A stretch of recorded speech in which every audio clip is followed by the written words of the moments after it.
Why China-Pakistan economic corridor expansion into Afghanistan concerns India explained in a move that is fraught with geopolitical consequences. China and Pakistan have decided to expand their economic corridor CPEC to Afghanistan to boost trilateral cooperation. The announcement on expansion of CPEC was made following a meeting among Chinese Foreign Minister Wang Yi, his Pakistani counterpart Ishaq Dar and Afghanistan's acting Foreign Minister Amir Khan Muttaqi in Beijing. India, however, has consistently opposed the move since it involves the constructions through Pakistan-occupied Kashmir. This is the first trilateral meeting between China, Pakistan, and Afghanistan since Operation Sindoor post the Pahalgam attack. The three nations have reaffirmed their commitment towards regional peace, stability, and development. What is CPEC? The China-Pakistan Economic Corridor is the flagship project of the Belt and Road Initiative BRI, which was introduced in May 2013 during Chinese Premier Li Keqiang's visit to Pakistan.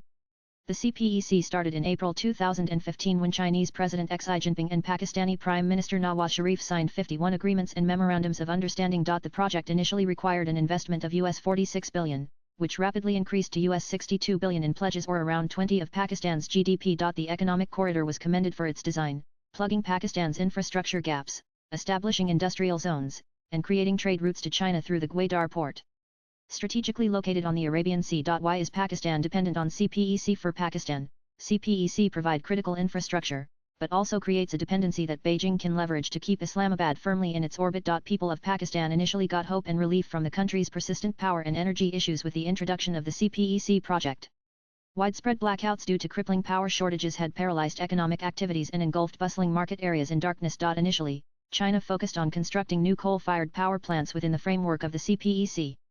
But late in 2021, it changed its story to reflect the objectives of the UN Climate Change Conference. 26 Colombian pesos, committing to avoid developing coal-fired power plants overseas.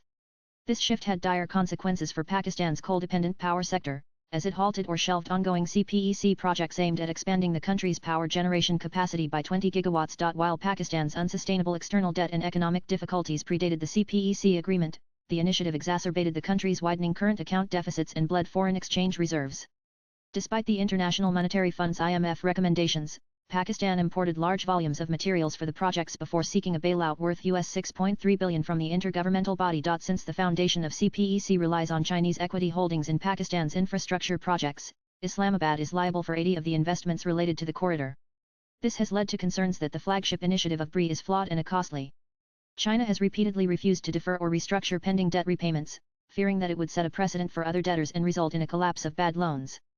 Thus, it is up to China's interest to assist Pakistan in maintaining its image as a reliable ally to the developing world, as per think tank Observer Research Foundation ORF. What does CPEC entry into Afghanistan mean? The CPEC's extension into Afghanistan involves connecting Pakistani infrastructure to Afghan roads, railways, and minor Alrik provinces, potentially linking the entire region to China's Western logistics and trade networks. Some of the key aspects of the expansion include expanding the ML1 railway line to connect with Afghan freight corridors, building highways through Torksam and Spinboldik crossing points, Chinese access to Afghanistan's vast lithium and rare earth resources, energy pipelines connecting Iran and Central Asia through Afghan territory, potential military logistics disguised as trade infrastructure. Why India opposes CPEC? India has unequivocally opposed the BRI since its inception in 2013. From the geopolitical standpoint, India has viewed one of the key components of the CPEC as a violation of its territorial integrity and sovereignty. The project was viewed as a component of China's overarching plan to surround India and seize power in the area. It has also raised concerns about China gaining control of Pakistan's ports and potential establishment of the naval base in the region, raising major security concerns for India. In 2022, the Ministry of External Affairs of India had said in a statement, "We have seen reports on encouraging proposed participation of third countries in so-called CPEC projects. Any such actions by any party directly infringe on India's sovereignty and territorial integrity." India firmly and consistently opposes projects in the so-called CPEC, which are in Indian territory that has been illegally occupied by Pakistan. Beyond economic investments, China and Pakistan maintain robust military ties. Beijing has supplied Islamabad with advanced weaponry, including fighter jets, missile systems, and naval assets, ensuring that Pakistan remains a formidable adversary to India. Meanwhile, China's diplomatic backing of Pakistan, especially on sensitive issues such as Kashmir, challenges India's strategic focus on its aspirations as a global power.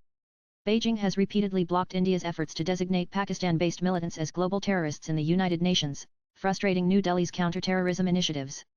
Additionally, China has opposed India's bids for leadership roles at international platforms, ensures that India remains entangled in regional disputes. YCPEC expansion to Afghanistan concerns India. Afghanistan's inclusion comes at a time when the Taliban government condemned the Pahalgam terror attack and rejected the Pakistan's claim that India had launched missile strikes on Afghan territory. Swipe left for next video. This led to the first political meeting between the leaders of India and Afghanistan as the two expressed appreciation for Kabul's unequivocal condemnation of Pahalgam attack. The extension of CPEC into Afghanistan can be seen as a snub to India's strategic efforts, a tactical response to India's increasing regional assertiveness, a signal of Chinese support to its iron brother Pakistan and its Taliban allies, and a move to preempt India's growing ties with Central Asian countries. Latest blogs